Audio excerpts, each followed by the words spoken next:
তরকারি ভালো হয়েছে? তরকারি মুখে চর মারছে। নিজের গালে চর মেরে ঘুরিয়ে আমার চরটা দিও না আবার।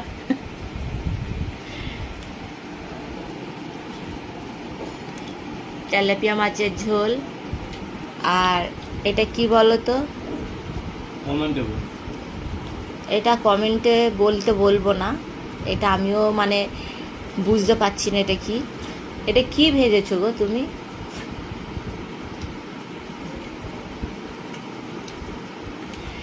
ওকে জিজ্ঞেস করছি, ও হেসেই যাচ্ছে। এটা হচ্ছে সেই ছোট্ট ছোট কুদরি ভাজা। আমার বরে ভাতের সাথে প্রতিদিন দুবেলা করে একটা করে পাতিল লেবু চাই। ওটা নাকি পাতিল লেবুর রস নিয়ে খেলে পারে নাকি ওর তরকারির স্বাদ সেই স্বাদ হয়ে যায়।